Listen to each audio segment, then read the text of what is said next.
Welcome back to another edition of Lucky Lefty Only, but this is the Players Only podcast. And let me tell you, we have legacy here. We have the Bob Davie era, we have the Lou Holtz era in the building, the legacy, the legends themselves. We got Rakai Nelson and Terrence Howard in the building. Give it up. Guys, thank you so much, man, for joining the Players Only podcast.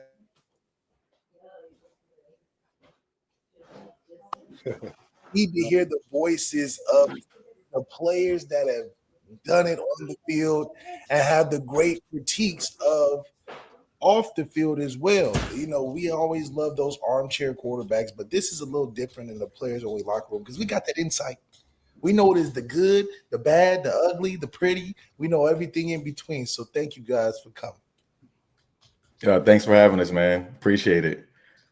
So what's up with this Irish, man? Just first of all, we're steamrolling. We're steamrolling now. I know there's some critiques here, but no 56-13, that's a pretty good win. Yeah, I'm always happy to. Good guys breaking up. Yeah, but what you think? Okay, so 56-13. So for me, I mean, the first couple of weeks, Texas A&M game, I thought we had that in the bag. It was like the defense, like, come on, man, we got to get this going. TJ Card, man, he's looking like that first round pick that everybody's talking about, slinging that rock and everything. And then those two backs in the backfield, with Love and Davis, like those guys are like, I mean, they could be historically the best duo in the history of Notre Dame. So to see them carry that ball and obviously catch it as well, I mean, to me, it's exciting to see. So I can't wait to see us go on a run, go 10-2, get in this playoff and win the national championship this year.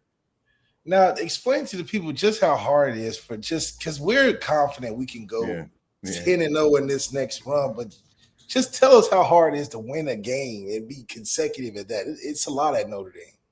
So like for me, like when I first got there, they tell you like the eye in the sky don't lie, right? So everybody's watching you. You're under the microscope because you're Notre Dame athletes, right? Yeah. Academically off the field, you were successful in the classroom. On the field, you was highly successful. And every year it's about winning a championship. It's not about going to the bowl game, not about, conference championship. Conference championship. It's about national championship. That's it. And whooping your wives. Beating Michigan, USC, Navy. So the crazy thing is that when they told me, like, my first game at Notre Dame was Michigan at home. We beat them. We upset them. They had, Tom Brady and Anthony Thomas and a bunch of guys. But when them teams like Navy come in, they bring their best game. Everybody, A game.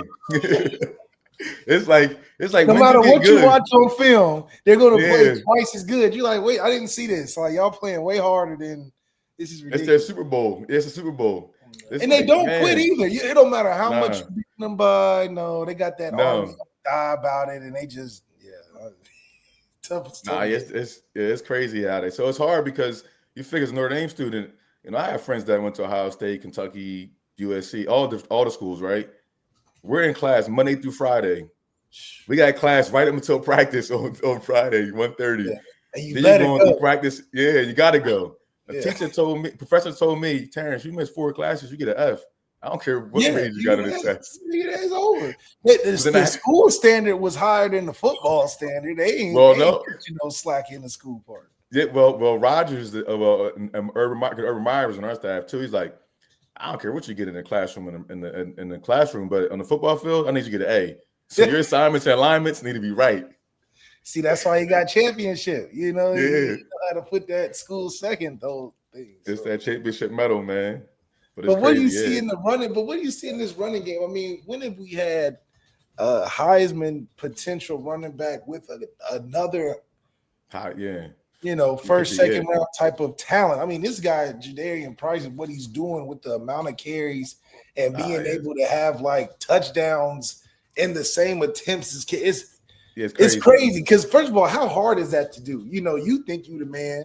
You could go anywhere in college football and start and get 2,000 yards on a team easy, but you got to play that balance. Carries, So, I mean, to me, I look at it back in the Arkansas days with the 2 backs they had at Arkansas and then Auburn. They had those 2 backs.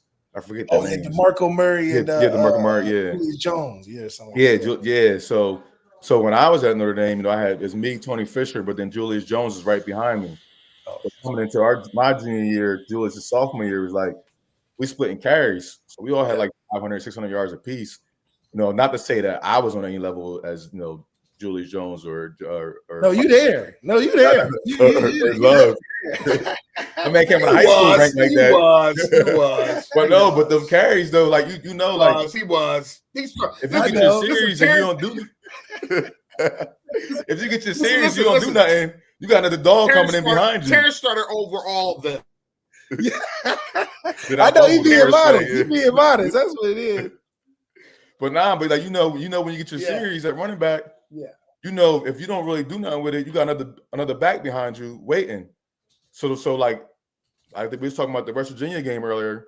I didn't get my series till after Tony and Julius got their series. We down 14-7, and then I broke a long one for 81 yards. But like that's like Love and Price. I mean, those dudes right there, they doing something. They're doing something crazy. Yeah. But then you got CJ. I don't know about Rakai, but I never played with a quarterback like CJ Carr. Okay. Like you got a guy that can sling that rock like that. Yeah.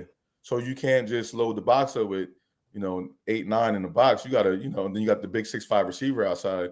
I mean, what you gonna do with that? Yeah, I mean, what do you think, Rakai? That receiver production is looking way better and way more efficient than the years before. He wish he played in it. He needed them. He want them catches. I told you. Yeah. Oh my God. So number 2, remember number 2's coming. Yeah, Will Pauling. Right. I told you about that, right? Number 2, right? Number 2. Yeah, Will Pauling. He's right there. Yeah, number 2's coming along. Number 2's coming on. Number 3 started to play good. And number 1. Yeah, they all started coming along. And then you got the big 6'5" guy that Terrence said, He's going to open it up. Yeah, they're open it up. They're looking good, man. They're looking good. So now, is this something that they got a quarterback that can get it to them? So I'm excited. Is this something that I feel like because the way the offense is configured, the run game is primary, but like you said, the quarterback is bringing the offense to a point where what are you going to stop? You obviously you don't want to be silly and say we're going to lighten the box, but then you're forced into having these one-on-ones where CJ's throwing it. He ain't even. It's like it's 3rd and 2, 2nd and 25. Don't matter. I'm giving chances out. So I think that deserves the ranking. When you talk about the ranking, if we're 0-2 and still 24, we smashing teams by 80 plus points. Yeah. How are we moving up one spot and not a top? That's crazy. I don't know. I don't know. It's the Notre Dame hate. We all know it, man. Like people, they either love it. I mean, we like the Cowboys. I'm an Eagles fan, but either they love Notre Dame or they hate us, and there's no in between. People are like, oh, y'all, all right. I actually had a boss that hated Notre Dame. He flew out for a game. Next thing you know, he came back with all kind of Notre Dame gear. That's how they get visitor stores. Every time. It's like you got all these. You go to them games, get the looking around. This is. But the only thing I wish we had the defense to match if we had last year's defense with this offense. Oh man! But what's wrong with the defense? I mean, yes, we figuring out some things with pass rush and maybe some things up front, but we held a top 5 offense to 13 points at home. Yeah, that's true. What? We just not getting to that quarterback like we did last year, and then the tackling. It seems like sometimes our guys are out of place. I don't know what I don't know what the position coaches is teaching, but it seems like whatever the scheme is. They're out of place, and then like Freeman was saying, like you go from quarters coverage 1 down to man to cover 2, like you're not consistent with the defensive play calls. Like we are. I look as a running back, people don't understand. When it gets loud, I gotta know the fronts and the coverages because if the plays get changed, and I can't hear the quarterback changing it, I gotta know just by knowing what the front is, over front, under front, bare front, stuff like that. You gotta know all that stuff. So like the defense with Ash is like I don't know if he's comfortable yet.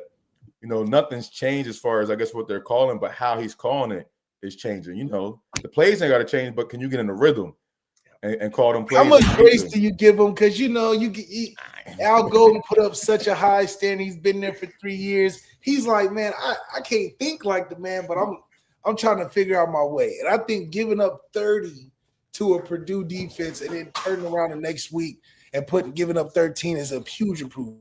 Yeah, big improvement.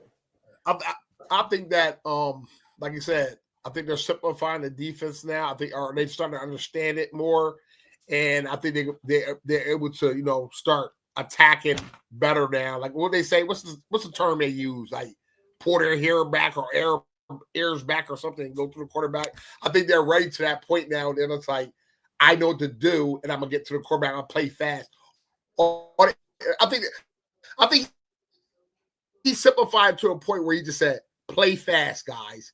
Whether you make a mistake or not, play fast. And I think that's what they're doing now. I think that's what they're doing. And also, you're right. Let me I was going to say, also could have been too, like Ash ain't never experienced, coming coach at Notre Dame is different. Like the expectations is championships, right? So the schools he was at, he head coach at Rutgers, and I think he's at Ohio State for a little bit, but not as a D coordinator, right? No, he was like a controls guy. Yeah, control guy. So he was around it, but actually calling the defense at a school like Notre Dame, oh, that's different. It's a lot of pressure. And I'll be honest, in January, you go to my tweet, I ain't like to hire in January. I was like, nah. Yeah, definitely wasn't confident in it because you felt, Like, can you hear me? I think I can hear you. That was me. Okay. Hold on. Yeah, I can hear you. I can hear you, but the video. I hit something. Okay. We still here. Well, yeah, I was just going to say what made it so interesting is what do you guys think of how Marcus Freeman has adjusted in a space where Notre Dame, like you said, is win or go home. We playing for all the marbles. His first head coaching job, and he managed in 3 years to do a championship. How's that transition do you think he's been able to handle? Oh, I think he's been phenomenal with it, man. I played with Davey, who took over for Holtz because he was a defensive coordinator. And, obviously, Kai had the privilege of playing for Holtz and then playing for Davey. I don't know if that's a privilege to play for Davey, but, it seems like, Marcus Freeman taking over for Kelly, he stepped right in. He's a player, right? Played big-time ball at Ohio State, had his health issues in the NFL, but he knows what it takes. And as players, we all know, like, you got a guy that's telling you, like, look, I've been there. I've done that. I know what you're going through. And then also he's been, like, level-headed to a point where he's able to make decisions, like the defensive coordinator. Everybody's calling for Ash. He's like, don't worry about it. We got a plan. He didn't throw nobody on the bus. He just, kept it behind the doors, closed doors, right. Put his leadership together. And like you said, held Arkansas to what he held them to. So obviously, he's a great leader, as I can see. And obviously, he's a phenomenal recruiter because, to get the athletes he's getting, man, he got some dogs in there. Yeah, and that's the thing. It's like you gotta love who you're playing for, especially in a climate like today with the NIL. And I know Rakai, you talked a little bit about it last time, but Terrence, what do you think about just the NIL in this time and how it affects just in general? Because when we were playing, money and getting money with your teammates, was the thing to do. Yeah, that was the thing to do after practice. How we gonna get this little money for food? Oh yeah, we was definitely like so. NIL for me, one, I think it levels the landscape, right? But I think it's a benefit to Notre Dame because when we were in school, right, it's about hey, sacrifice 4 for 40, right? 4 years for 40 years, for the rest of your life, and the connections and network and being part of that Notre Dame alumni. So now these other schools that like the Alabamas and Ohio States, you can't get those third guys to sit on the bench and say, hey, we're gonna get you to the league. Now they all getting a check. So you got schools like SMU in the playoffs. You got schools like Virginia Tech in the playoffs. Syracuse beat Clemson. So now it levels the landscape. So now it makes it for Notre Dame, NIL, okay, we got that. We're going to play for championships, we got that. But the third thing that we got that other schools don't got outside of Stanford and Northwestern is we got that academic prowess, man, and those connections, that alumni network. All the CEOs that we have, what I'm doing right now in banking is all because of, my Notre Dame alum and network. And I've been able to be successful in this for over 20 years now. So I think that, if we sell that, the kids get past the snow, a little bit of snow in the wintertime. But we're walking campus. Right. To me, the NIL benefits Notre Dame to always be competitive in the playoffs and get into the championship. Whereas back when we played, you lose one game. So we lost 2 games. We was number 3 in the country, but we was out of the playoff hopes. So you wasn't playing for a championship. But now you can win. You probably lose 2 games to get to the playoffs still. Oh my gosh, that's so interesting that you say that because losing at Notre Dame just feels different because, like you said, it's like once you lose 2 games, you're looking at it like, well, What's the next big bowl game? Well, yeah, well, he started We go to counting the Fiesta bowl Bowl and the games. Sugar Like, Bowl. shoot, yeah, there's only 1 or 2 things you go into. So You go to the we played in the Fiesta Bowl and the Gator Bowl. So the Fiesta Bowl was the big one our junior year because we got knocked out of the we lost to Nebraska, Nebraska at home, and somebody else will forget. But yeah, but now like us being 0-2, we still got an opportunity to play for the playoffs, and then get into that championship game. So and then once in anything in life, like once you get in, I mean anything can happen. You just gotta let me in. yeah, and that's the thing. I feel like we're talking and thinking deep into the playoffs. So, and both of you guys, where is this team's potential with that? Are we a 2-game, 3-game? Are we a repeat championship contender? What do you think? How this team looks and keeps getting better? Where we'll be? I think we're championship, bro. I mean, I might be a little homer in me, but I mean, you got the quarterback, right? I think the quarterback this year is better than what we had last year, even though he was more experienced. But his arm talent, is better. I think the way he and you're a quarterback, Malik, so the way he processes his reads and go through his reads, I think is a little better. I mean, obviously, what's name Sam could run, but this overall package for CJ Carr, I think CJ Carr brings a little bit more.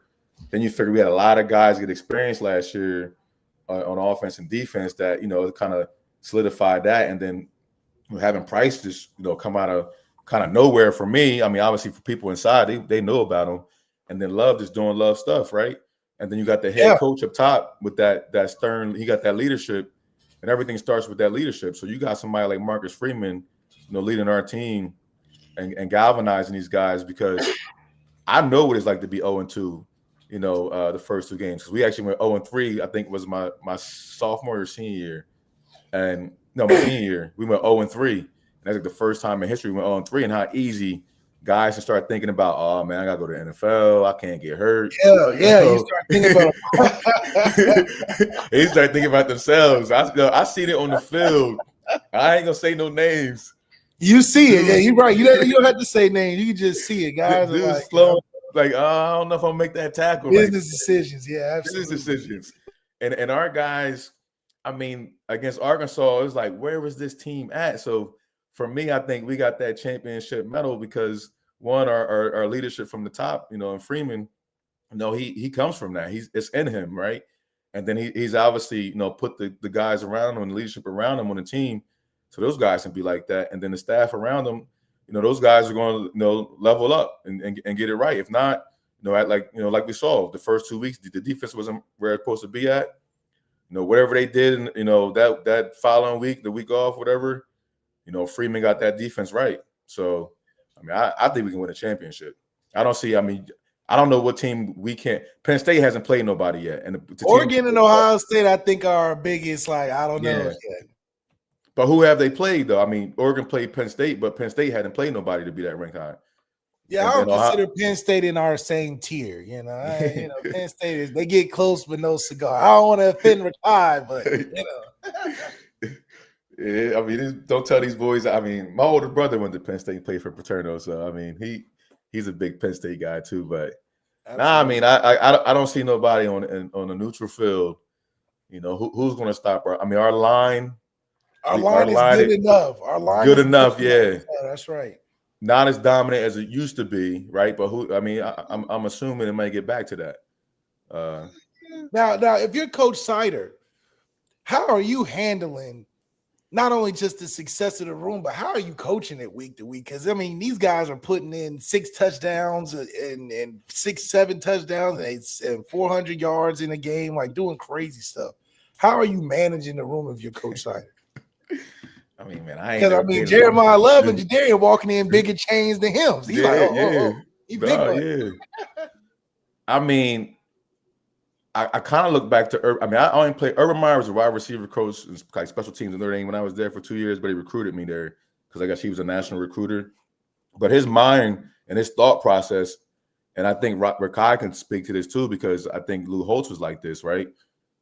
You're good players. You're ballers. You gotta get the ball in their hand, right, and let them make plays. So I mean, that should be fun. I mean, you as a quarterback, right? If you got the chance to distribute the ball to 2 running backs and a few receivers and stuff like that, tight end, like you're every night salivating on like, man, how do I get my guys the ball, right? And how do I get the guys like in basketball, right? You got your spots in the court. How do I get them my guys the ball in spots that I know they're gonna be successful in? Because I know if I get them in spots they're gonna be successful in, I mean, it could be a home run at any level. So to me, I think managing that room is just being excited about, the talent that's in there and being able to. You got talent that's you're not getting carries for that is really good too with Aeneas. Aeneas, about to say him. Yeah, Aeneas. I was thinking the same thing. As I say, I'm like, he the third guy. He gets in and get busy like that third guy getting busy. So it's got to be a good thing, abundance of riches you having in the room. But even with that, I mean, the amount of carries guys are getting and being able to stay healthy is an anomaly, but it's also really cool, especially with NIL. Yeah. Which Darian and Love, how they getting this money right now.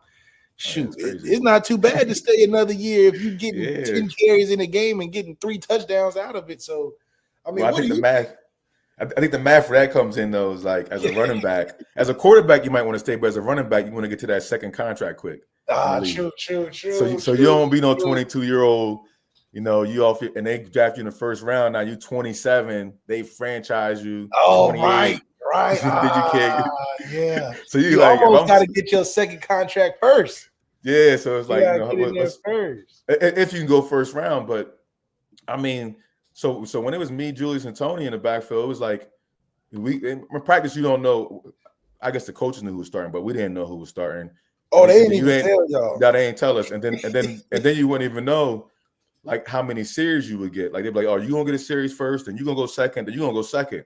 Oh my! If somebody got hot, that's what I'm saying. Like, you got hot. You just got you get the run. You get the roll. But I mean, for me, that West Virginia game my junior year, like Tony won Chevrolet Player of the Game. I had a long run.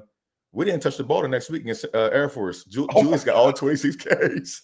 So that mental toughness, you gotta have that. Serious. It's something, especially when you feel like you're cooking or you're like, I'm getting on the roll and I gotta win the series. But the fact that they have found a way to manage that is awesome. But Price, I mean, but it might be a little bit. I mean, I guess, but you gotta have a good relationship with your guys too. So I had a great relationship with, Tony's like, one of my best friends today. I still talk to Ryan Grant, Julie Jones a little bit here and there. But so that room, you know how it is with the QBs, because you had them when you was quarterback. Like y'all gotta be good friends and realize, like, yo, bro. It's a little different for quarterbacks, a little different. I don't want you. I'm about to say, I don't want you to get hurt, but if you do, I don't want you. I don't want a bad happen, But hey, I'm here ready, ready. But if you do, I'm ready to go, and you might not get your spot back. That's how Notre Dame. I mean, I think Notre Dame specifically, but I mean football. But Notre Dame was kind of like that. It's nothing you can really do once that ball gets rolling. But they found a way, man. It's interesting because my thing is, like, do you have a favorite in the room? Because I think Aeneas is my favorite, but it's a lot of favorites to have in that room. Aeneas is my favorite too, right? Because I kind of feel like he's in the same position I was in, right? You got two dudes that the whole. It's just they got to get the ball. The alumni, the nation, everybody know, like, all right, Price and Love, like, put it. And if Aeneas comes in and like say does something wrong, fumble, drop a pass, like, oh, why he put him in? They should have had Love in. They should have had Price in. So he got to deal with that from a mental perspective, right? But he's going to be mentally tough. He got to be. I love how he's playing. Yeah, absolutely. So he is my favorite, man. And then, Love is just, I like them all, but he's just special, right? He's special. He's just special, and, Yeah, he's special. And Price is special in his own sense, too. In his own sense, I think Price is just like, the running back. Like your running back's running back. Jeremiah Love just got all the flair, you can do all the thing. But if you want just like, I want a running back. Darian get 2,000 at another school easy. Oh, easy. I mean, and forget the 2,000. He get a couple million probably. That's the other thing. Like his check would just be crazy. It's just the placeholder thing. It's like, well, he's the guy. So that's what I would love to ask Freeman and those guys. Like, how do you keep those backs when they know they can go be a feature back somewhere and get that bread at a lot of schools? Not just, that need it though. St. Mary or nothing. No, you going Bama, possibly. Georgia, Bama, big schools. But have you been back though? Yeah, I go back every year. So I'm going back to the Syracuse game The Oh, Texas yeah. A&M game, I gave my tickets. I gave the tickets away to a coworker that went to take his kids. I do that, so I tell Rakai all the time, like I get tickets every year for the home Okay, yeah. games, usually the away games too. Yeah. And then like whoever needs them, I give it to them because I never realized being at Notre Dame, there's so many people that went to school there that can't get tickets. No, They be like, seriously. You know yeah, how Notre Dame is. You'd be surprised at all the things you can't do and you went there. Yeah. You're like, wait a minute. Like, I had a judge tell me his daughter taught me in high school, and she's like, my dad's Notre Dame alum. He's a judge here, here in accounting. I said, oh, he's like, how many tickets you need? She's like, oh, whatever you can do. I was like, oh, I can get 6. She's like, really? Yeah. How much? I was like, nah, he owe me nothing. But if I ever get in trouble, like, how is that even possible? I've been waiting on tickets forever. No, I do. I donate a little bit, so then I get the option to buy them in April. See, I'm telling you, they gotta put the name on the building. You gotta be the next one. Nah, I ain't putting that kind of bread out there. But I wish they let us on the side. I mean, I like, for me, the one thing I don't like about Notre Dame as an athlete is that when I watch Miami, they got the whole squad on. And I have a boy play Miami. They got the red carpet out for them boys down there, man. Yeah. They like, all right, Terrence, you on the sideline pregame. Okay, cool. We gotta go to your seat now. Yeah, you got parameters. Like, you in here, but it's like you ain't like, get to the 14th floor. Can't. I'm like, Justin Tuck my young boy though. I can't bring Justin Tuck. Yeah. I can't stand with him. Nah, you gotta go up there. Right. The spring game the same way. We went to the spring games, like me, Ryan Grant, all of them was out there. I'm like, why can't they just have the players around the whole entire field? We're in the stands in the sun, like getting. I don't want to watch the game from there. It's a different thing. I've always thought it was funny. I know but Marcus Freeman has gotten better with players just coming back in general. Like, yeah. We've gotten to see a good amount of like communion from past eras be able to come back and have a good experience, because it wasn't always like that. No, it wasn't. No, I know Davey, a lot of the Lou Holtz guys didn't that played for Lou Holtz didn't like coming back. So like I met Jerome Bettis in Jacksonville at the Gator Bowl. Really? Like, I didn't meet him on campus. I met Joe Montana and like after I graduated. Like after the whole Lord. Yeah. Like after that. So it was like different for me. I was like, man, like how did he embrace that? Like, these guys are like national treasures to the fans, and you don't have these guys. Like, that's what Florida and those guys did to win championships. Oh yeah, they come back anytime. They stop the game and they run on the field with them. It's awesome. And no matter what issues they have with Michael Irvin, on them, like, they ain't care. Like, Michael Irvin out there rolling around on the ground. Yeah. Like a Notre Dame guy, like, nah, we can't do that for that kid. Like, he had trouble when he was here. That's so funny because it's true, but it's like, yeah. But you appreciate it for the things it does do. Like you said, that 4 for 40 came through. It did for sure. Ways. No, I did, and I looked at it also how, like, my family benefited from it too. So let's imagine, right? Your aunts and uncles, your cousins. You're like, oh, Malik Zaire is your cousin. Malik Zaire is your nephew. That's your son. And they all like, oh man. And now they're getting treated different at work. And in the community, it's definitely a second life that's added to it once you're done with football. It's like, wow, it's the little things, man. But I see my brother come out there, and he had a drug problems like that. But out in Notre Dame, he was like, Louis. He was like the man. He come back home. They just, he was treated like whatever, right? Treated like. But like for me, I liked it because it's like I was able to expose him to a world that he probably would never seen if I didn't play at Notre Dame. Right. I'm sure like you probably did for some of your family. And then, your kids, when they grow up, like they start to realize like what Notre Dame is. Yeah. It's different. It's different. Listen, I would love for you to go there, but it's still not made for everybody. It's not made for everybody. It's not.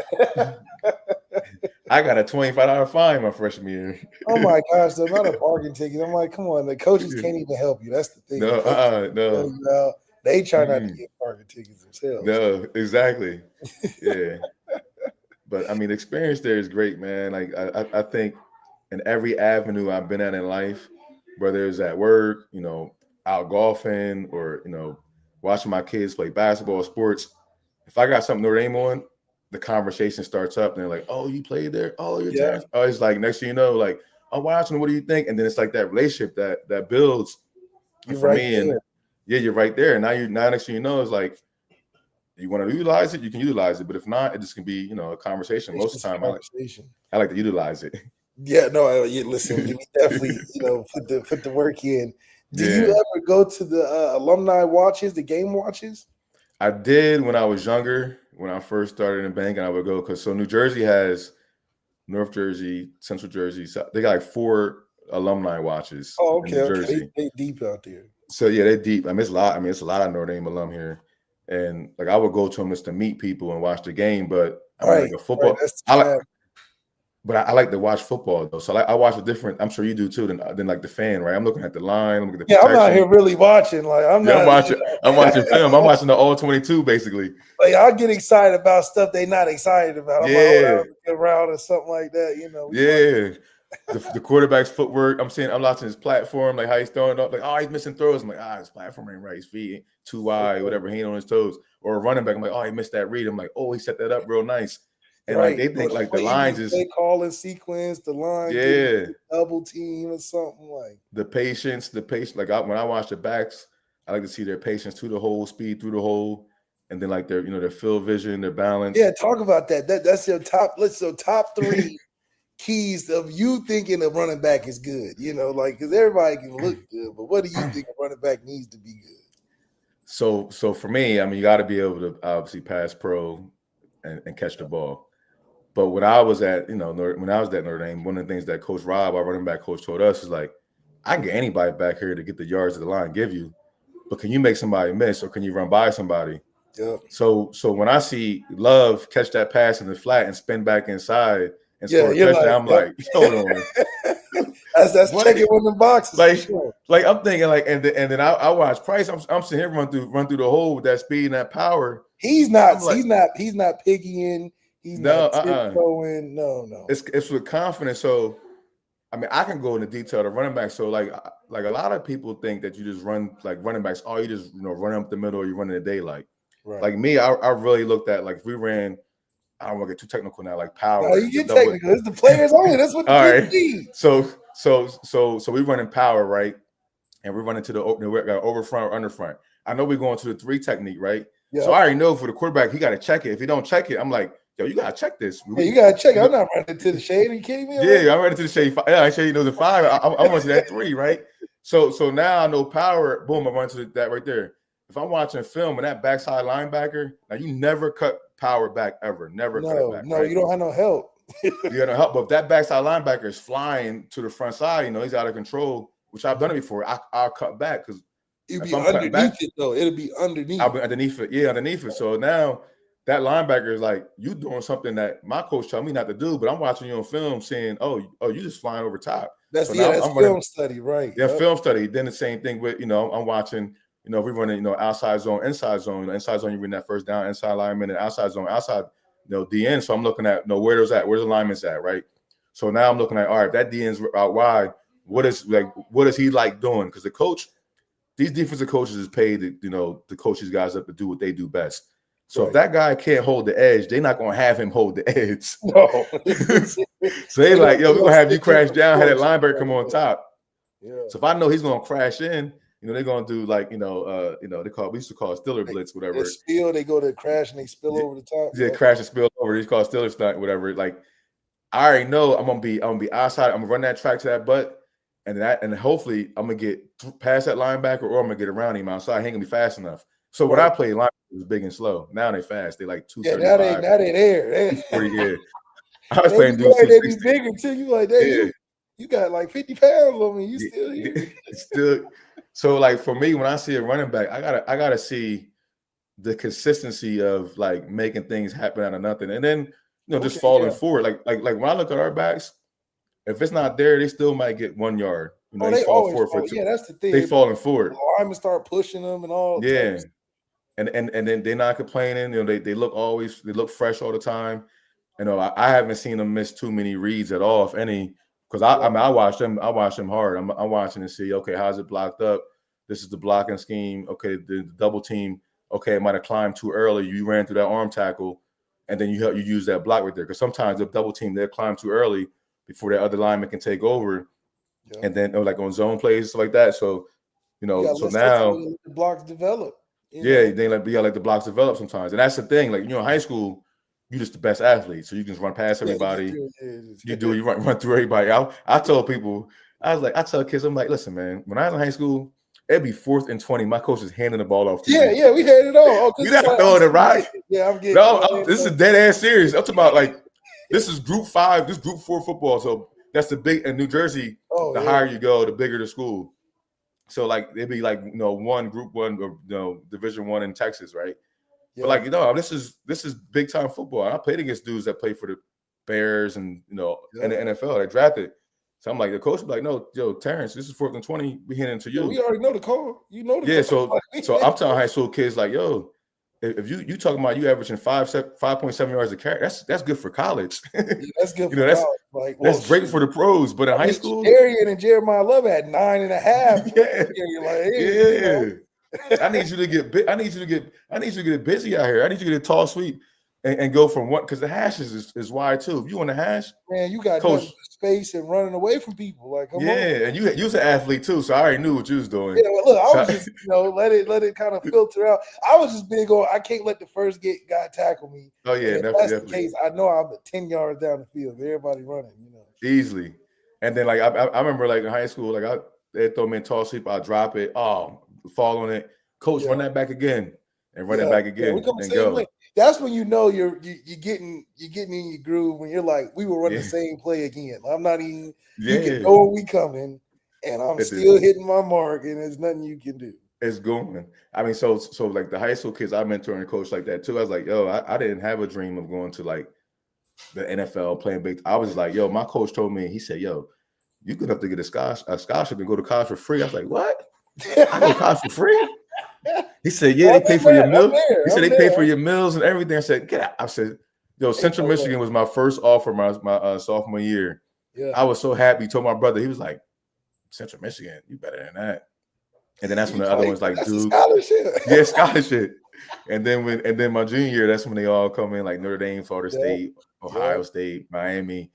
What a feeling that is. Did you ever get a more exciting feeling than that moment where you're like, okay, I'm getting them big offers? Because it's one thing to get an offer. When you start hitting them big offers is a thing, you know. Yeah. Well, no, I changed. You might laugh. I changed the way I dressed in school. I know, for real. You got to. Something gotta be different. I changed. I went from baggy jeans and Timbs and big shirts to, you know, slim jeans and the sweater with my haircut every Thursday. That's right. I was like looking the part, and because I'm like, college coaches is coming. They coming. I gotta look right. I gotta look right. I don't want nobody. I wanted no reason for no school to be like, we don't want this kid. Especially they cutting that check too. Oh yeah, absolutely. Yeah, but see, for me, so I was 170-pound running back, 6'1.5", 70 in high school. Tall though, so it's like, okay, it's a little different. Yeah, so I'm tall, so it's like, and I was fast too. So I was like, when I went to Notre Dame, 175 pounds, I'm like, oh, maybe they're gonna redshirt me, this and that. But Myron was like, nah, you're gonna play. You're gonna play. I'm thinking, but then the first two practices freshman, I'm like, I'm running by people like, oh, okay. Because at first I'm like, I'm just happy to be here. Yeah, after day two, you just be happy to be on the team. You know, we to take over. You know, after day two, I was like, oh, I can do this. Yeah. Yo, when he put the pass, I'm like, oh, I really can do this. Then I realized, I'm like, yo, I ain't getting no reps in practice today. Really, I was all scout team and this drill work. Yeah. I ain't getting no inside drill work, no 7-on-7. This is crazy. This is crazy. You start learning politics of the game. Yeah, it's different. Because that's the one time you learn where it's like, it's not even about me not being good. No, it's just like, that's a hard thing to like, because you know, if anything, if you going through it, you like, okay, I gotta get better at this, I'll be straight. Yeah. Sometimes just a waiting process where you like, dang, it's like the name. Right. I mean, yeah, we had Archer Denson. He was the all-time leader rusher in Notre Dame. All-time leader, right? Yeah, he wasn't getting no carries freshman. I didn't understand. I'm like, he's short. He ain't that fast. I need some carries. You're not seeing it the same way. Yeah. They like, he's dependable. He's nice. He gonna do what we need him to do. And that's so, listen, that is the funniest thing, because you know, like, oh, okay, I know what I can do better. Well, it's not even about that. Yo, I got a funny story though. So my freshman year, so they do it different now in college. Where if you ain't playing, they put you in sweatsuits. When I played, everybody had uniforms on. So Michigan game, I ain't play at all, right? So I'm just saying, oh, we won. Okay, fine. Yeah. The next game, I didn't know I wasn't on the 63-man roster until that Michigan State game. They traveling, I didn't go. So I'm hot. I'm like, I'm a number 2 running back in the country. I'm a number 3 athlete in the country. I'm a parade All-American. Yeah. USA All-American. So I'm in and it's harder at Notre Dame because there's no athletic dorms. I'm in the room with my roommate watching the game. Like dudes is going like studying it. You going through it and they studying for a test or something. They're like, why you ain't there? Yeah, they looking at you like. So I'm talking to Tony because we had phones then. We had the chirp drones back then. So I'm like, Tony, I'm like, T Fish, how is it, man? He's like, oh, you don't want to be here, man. Like we got all these meetings stuff like that because he didn't play either, but he traveled. Yeah, like, but man, he gotta travel. Yeah, he got it's cold. I'm like, man, but you still got to travel though. Like, you know what I mean? Like the whole ambiance of getting on the bus, staying in the hotel, being on the field. He's like, man, trust me, you ain't want to come. I was that whole game. I feel him. No, man, that's so funny. I feel you because it's like, dude, what you want to eat the meal, sleep in the bed? I do something else. You know what I'm saying? Yeah, I want to feel special, right? So I was praying. This is sound bad at any Notre Dame. They don't care. I was like, I hope these dudes lose. It was 42-0 at halftime. I was cheered.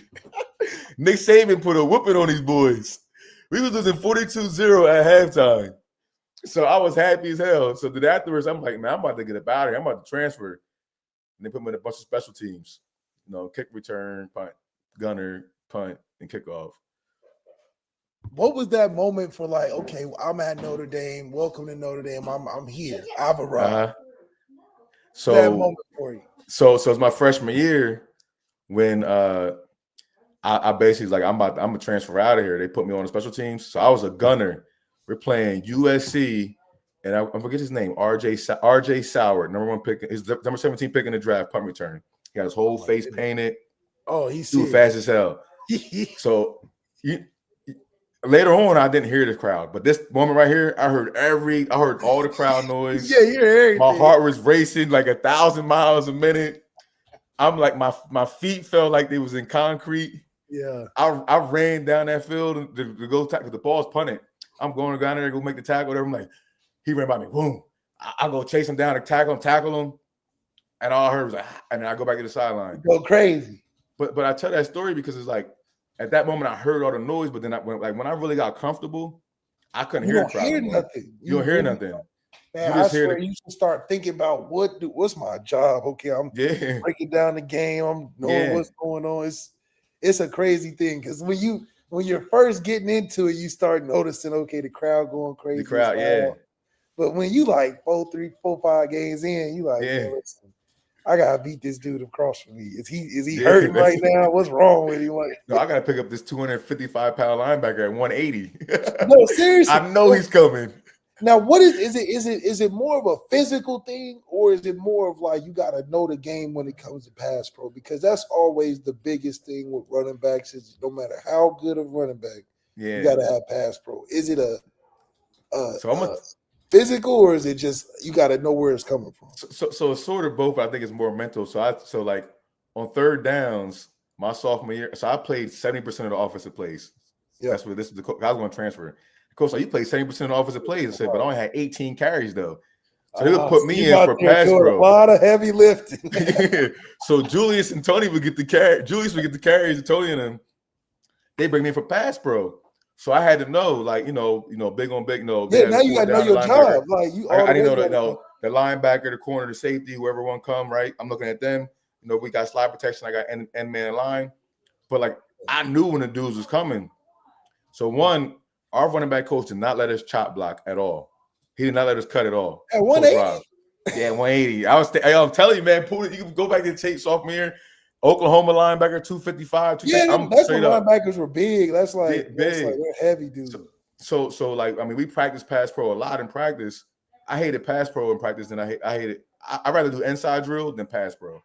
Right. So but you just taking punishment, dude. Just taking punishment. So for one, you gotta be crazy a little bit, right? Because you you gotta be like, I gotta stand here and take this. Take this hit. And you can't let the guy meet you. And like I always was taught, you got to meet them at the line of scrimmage or at the other side of the ball. You can't let them meet you in the backfield because, as a quarterback, If I'm meeting, if you need 3 yards in the backfield, It's over with. now you uncomfortable. Lap. Yep. Yeah, I'm on your lap, and your feet is all messed up. They might throw the throw off. And you telling the coach, yo, why you got Terrence in here on 3rd down? He ain't the blitzes. Yeah, that's all we thinking. It's like, why every time I'm back here, he next to me? Like, no, you get up there. You know what I mean? He's killing me. But no, so I mean, yeah, you gotta have the strength to do it. But I mean, you gotta. I mean, I think my sophomore year, I only could bench 225 like 11 times, so I wasn't super strong, for upper body. But lower body, I could squat a lot though. I could squat. Some dudes when they come through, they're not even looking necessarily for the ball. They're like, "Oh, I'm just trying to take out the running back." Sometimes take out the running back, yeah. And that's a whole different. That's a whole different thing because you're like, you're supposed to get the ball, so I'm supposed to meet you while you think about something else. You coming right at me like I'm carrying the ball. Like, no, bro. Yeah. But no, that's crazy. But I can tell you though, in practice, I practiced against Bobby Howard, Anthony Denman, and them dudes would bring the freak. They bring the wood in practice. So I got it right here on my lip right here, scarred. Tuesday. Yeah, exactly. I'm like, yo, we got a game Saturday. Like, yo, like. I really got to play. You trying to hurt me? Yeah, it's like what is this? I thought we were practicing. This is not. I ain't gonna lie though. When I got older, like my junior year, I was like, man, I can't wait for Tuesday and Wednesday because that's the hitting days, and I can't wait till Tuesday and Wednesday's done. I can't wait to get this uppers on Thursday. Yeah. But you know what shocked me though? The thud in college. So I'm gonna tell you I'll tell you our ride. So my freshman year Michigan game, right? We warming up before the game, to put the running backs for each other, the linebackers on the other side. So like we're thudding up, but the ball hit me. Yo, this Tommy Lipinski hit me so hard in warm ups. I'm like, yo, we warming up. He's like, get your pass fit, man. I'm not getting no carries today. I used to get mad over stuff like that pre-game. Yeah, pregame, man. No, not pregame, because there's so many thoughts going through your mind in pregame. Yeah, and all the little stuff like dude step on your foot or you bumping into somebody, you just tight. So I can only imagine they hitting you. And yeah, he's right. I gotta warn you, but no, I don't even that warm. I ain't gonna get hit like that. Because I'm not giving up hits like that. Like, you know what I mean? He's like, I'm not getting hit this hard in the game. Like, that's the whole point. Like, exactly. I never been hit that hard in the game. That's the crazy thing. I never been hit that. So actually, we did get the cut actually once. So the end of it was my fall camp. We're doing power. You got to cut the back. You got to cut. We running out of the bone. So I had to cut the in-line with scrimmage. It was Lamont Bryant, 6'5", 270.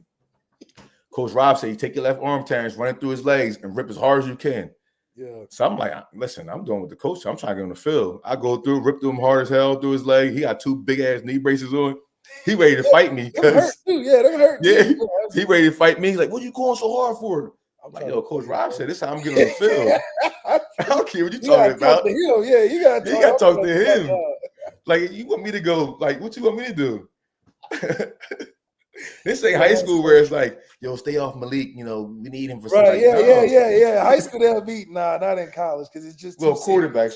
Y'all might have it in college. I don't get hit every. Yeah. Well, the money. Well, now the money important. The money. The money important. I'm sure Love and Price ain't getting hit in practice right now. They did that up. I wouldn't let him. Look, you too valuable. Aeneas is getting all that. He getting all the inside drill work right now. Which is good because first of all, I think it's good anyway. If he was on another team, he'd be 1 or 2 in the rotation somewhere. So I think it's just a matter of time, which is good for a guy like Juwan Sider to be able to be like, let these dudes have it. It's almost one of them things. Let them have it because you got everything in front of you. You know what I mean? But how much control though? I always wonder how much control do because I always look at it like this: like the running back coach is like your direct manager. The offensive coordinator is like, the department head or whatever. And then the head coach is like the CEO. Right. Like how much power, because I don't know if our running back coach had the power to say who's getting what series, what reps, whatever. Listen, I don't think it is anymore. I mean, to an extent, but like we got a whole department of a GM and a player. Yeah.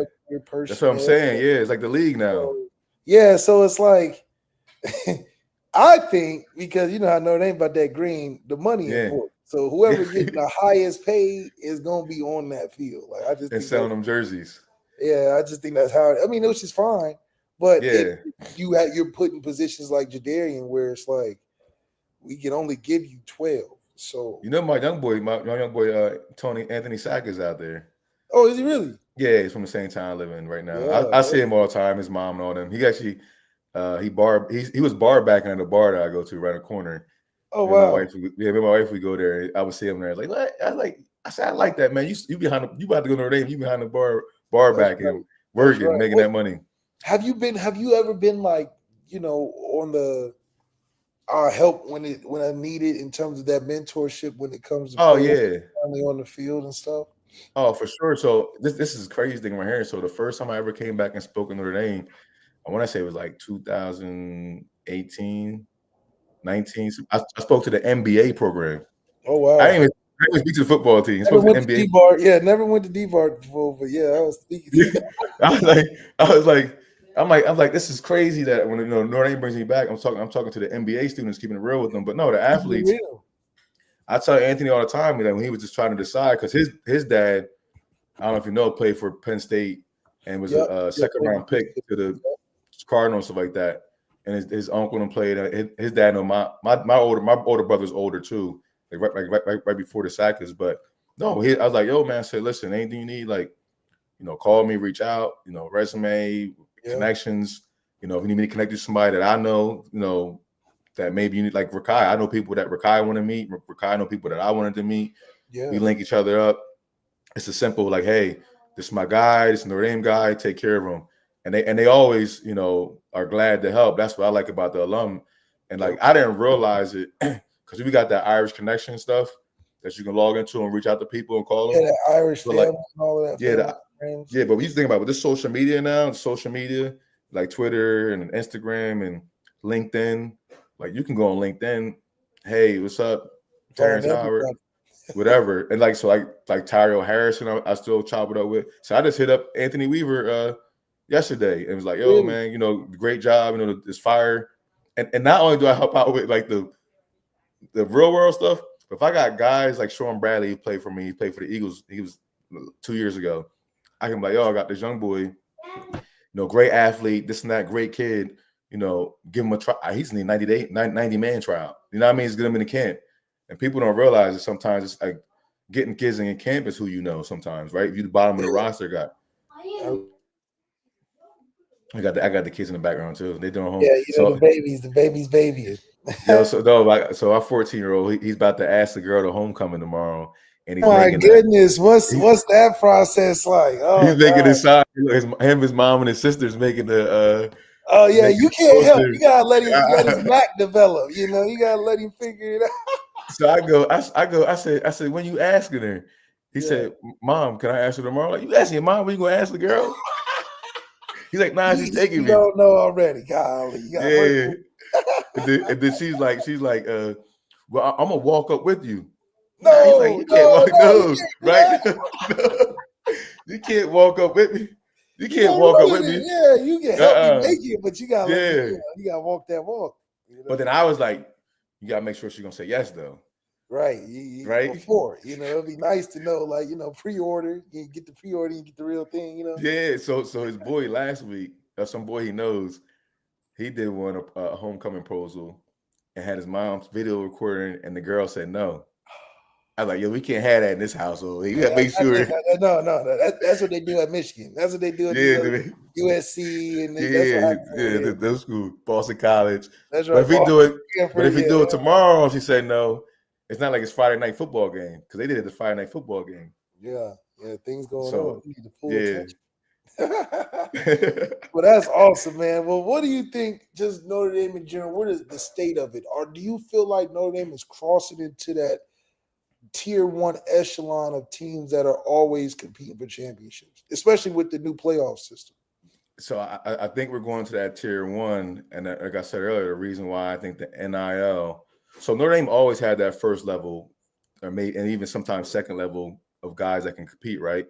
Right. But the Alabamas, Ohio States was able to stockhold because they could recruit kids we couldn't recruit, right. Either for academic reasons or for whatever reason. For whatever reason. I don't know if this is true or not, but it seems like Notre Dame is kind of lightening up on, what they're allowing to be admitted to Notre Dame. Because I know when I was there, it was like strict on like if you ain't had the certain SATs and the it was GPA, over with. It was over with. Not It wasn't getting in. Getting in. No. But you got to think though, like they had Tony Rice was a Prop 48, I think, or Joe Rome. Yeah, Tony Rice was a Prop 48. Yeah, Prop 48. So then, once Father Hesburgh started making it more academic, they got stricter in the 90s and early 2000s. And then, I think, because Urban Meyer wanted to come back and coach at Notre Dame, but he's like, I want to get a couple of kids in, no questions asked. It's like, yeah, we ain't no questions asked. Nah, we got a lot of questions. A lot of questions. They ain't gonna happen. Because you got an interview with just the random people too. It ain't even like you talk to football people. No, you gotta go interview with the missions. You got to interview missions. But so the reason I say the NIL worker, I never thought about this right though, right? So think about this right from an NFL standpoint, right? I'm bringing Malik Zaire now at a school that I wouldn't care about your background in the past, right? Right. But now I'm giving you $4-6 million, like $8 million. Oh, I need to know what kind of kids you are before you get here. So now I literally had Fran tell me, Terrence, I want the Notre Dame kids. Cause Fran, my homie. Okay, there you go. No, I'm serious. He's my homie. I talked to Fran. I guess and Fran keeps it real with him. No, yeah, I coach his sons in track and stuff like that. His younger son. So like now you think about it. If you're a coach, you got a certain allotment of money for NIL. Right. Now you really got to be like, I can't really risk. Yeah, this kid might be the top athlete in the country, but if he comes with headaches and problems and can't play or might get locked up or thrown out of school, I didn't throw away $5 million. Right. So that's why I think we're going to be tier 1 because we always been recruiting kids like that. We always been looking at character first, right? Athletic second. Or at the same. Keeps us consistently good too. Yeah, win 9-10 games a season, and that takes a recurrence of finding the right type of guy. You just and then like you think about Tennessee with Nico, right? I don't know what happened in the situation or anything like that, so I don't want to play like I know. But for whatever reason, something happened, the coach could be looking like, man, I wasted whatever amount of money on Nico those first couple of years. We could have had another guy that could have been further along, getting ready, and even though they're good right now this year, they could be probably been even better this year. Right. But you not say wasted, but you kind of wasted millions of dollars on this quarterback. And that's why some schools been suing to get the money back. Yeah, get the money back. But just think about, man, I know some dudes that played in college, man. I went on some visits. Like I'm thinking, you was a great athlete, but there's no way these schools now would think about giving you. I mean, maybe like a desperate school like Temple or somebody might say, "Hey, I'm gonna give you $500,000." Right. But your talent might be Notre Dame, Ohio State, Alabama, Michigan. I hate to say it, but USC and schools like that. But they might say, your character. You want that $500,000, you're gonna get that from another school. You got to get it somewhere else, yeah. Whereas Notre Dame might say, listen. Or not Notre Dame won't do it, but like Ohio State would say, we're going to take a risk on your chance on your character. Ohio State spending $40 million on their roster. So think about so you got to do character checks on that now. So them dudes they was getting, they ain't getting no more. Yeah. And then I think also with the when I was Notre Dame, we never took transfers in. Like we never took in. Never took transfers in. It wasn't even. Not even from a football standpoint, just from even students couldn't. Yeah, we never it was like even it would be people that would go to Holy Cross and try to do like them cross classes, but but like you couldn't transfer from like, oh, I went to USC my first 2 years, I'm gonna transfer out to Notre Dame. That wasn't happening. No. It never happened. So then when I started seeing they start taking transfers, it's like, oh, okay. They open it up. They open it up. They understand because that money now, right? And then you think about the kids that are developed, and if they are, been in school for 2 or 3 years, those kids, football players seem to be more mature in college. Like you're 21 years old, but you feel like you're 30 because you're making decisions like you're 30 years old. And those kids are going to look to a point though where they'll start. I wouldn't say cutting kids because you're still a student, but I mean, if you ain't living up to 12 million, you know what I mean? You're gonna have to transfer. Man, I seen kids get cut when I was in Notre Dame. And it wasn't talks about that. Nobody talks about so when I was playing, we sign a scholarship every summer in August. Every summer, right? Yep. Yeah. It's an every year deal. Absolutely. But the way they would do it is like you had a little injury, and you can look back at the guys that ended up leaving or something like that, or guys that just didn't play no more. They got an injury and be like, oh, you know, that's career ending. Now you can leave here and go to another school. They might clear you, but at Notre Dame, we're not clearing you. So we need that roster spot, right? Because because they can still keep them on scholarship, but they still don't be in the roster because they're injured. They can't play no more. Rehabbing you. We just rehabbing you. I know coaches that have conversations with kids. I mean, Fran said it. Fran tell a kid like, "Yo, give me 3 years, get your degree, but we're gonna sit down." And I'm like, "You're not gonna play here, so you might as well jump in. I'm gonna help you out." He said that. I can say this because he said that on social media, so I can say that because he said it already. He said, "I'm gonna help you jump in." Yo, just imagine hearing that though. Gosh, yeah, that's crazy. Because you hear the thing where, yo, we want you, we love you, we recruiting you, they sign, yeah. 3 years later, like, yeah, you're not gonna play here. Yeah, they tell you it's the harsh truth when you get year 3 and they be like, well, yeah, and I don't understand that because I actually left my sophomore year. After my sophomore year, I wasn't going back to Notre Dame. I was just gonna go to Texas A&M, UCLA, or Pitt. And Greg Madison flew out to the house. Coach Davey and all them was like, because then I had to be released. It's like, we're not gonna release you. And that was a whole process too. Yeah, a whole process. Made the rule change because the coach and the school had to release you. Release you. So 2 of the schools was on trimesters, so they already started. I was like, I ain't no dummy. You're not gonna have me go to school and be, behind in classes and I have my grades and get, whatever. Yeah. Because a lot of the credits don't transfer in or out of Notre Dame. Like they'll be like, "No, we ain't counting that." Yeah, that's what my wife was talking about that. To be honest, she was talking about like the credits all don't transfer to colleges. So a lot of kids don't understand. Yo, you leave a school, like, do you want to get it? Because at the end of the day, you gotta get a job. I don't care if it's 40 or 23, and the easier it's gonna be is if you got a degree from somewhere. Yeah. But and then obviously you have some relationships. If you don't have a degree, you can work towards getting it, but you still have relationships. Right. So if you're transferring, how you building relationships and how you getting a degree? Because if you're going through, I mean, I see what's the kids that go into 4 different schools, 4 or 5 schools, yeah, every year. Yeah. So you don't even have a fan base. Like I know right now, I can mention that all the Northern people I know is like, yeah, I was on the chat with Malik Zaire. They be like, what? Oh, how's he doing? This and that. Da, da, da, da. You got a fan base out here. You mentioned one of these kids that go for 4 or 5 different schools. They're not going to know. Yeah, unless you do like a Joe Burrow year where you just. Oh yeah, that's crazy. Yeah, you do that. Yeah, that ain't everybody. Yeah, it ain't nothing. I mean, Sam Hartman might be forgotten about after 5-7 years after. Yeah, he was a blip. Yeah, it's a blip 1 year. But the thing Notre Dame does is elevate you to wherever you want to go. I mean, he's still surviving on NFL rosters, which is good for him. But it's because of Notre Dame. Exactly. The homecoming thing's done. Absolutely. But yeah, man, I'm gonna get you out of here. But once again, I mean, I got Terrence Howard on the podcast, Players Only. And this is a running back legend. He's been through all the eras. He even acknowledges that the era we got right now is in good hands with Jeremiah Love and Jadarius. Great hands. Aeneas Williams and the crew. Anything else you got to say to Irish Nation and just about where the team is going to be in the next month or two? Man, I say be prepared for the ride. I think we're going to show the world, show this nation that we're one of the top, top 2 teams. Miami doesn't want to see us again. Yeah, that one see us. We're going to see the top 2 teams in the country. And I get it, Notre Dame alum, because we all follow each other on social media. Look, they're not going to break your heart this year. Freeman's going to get it done for us this year. That's right. If Freeman wins, does he get a statue? Oh, definitely, most definitely. Gotta get a statue. He gets a statue. Okay, here we go. Yeah. First one, black and Asian. Yeah, there we go. Yeah. He'll be the first one. Double minor. Blazing, be the blazing. Hey, look, they don't even have to change the copper or nothing. You just keep it how it is.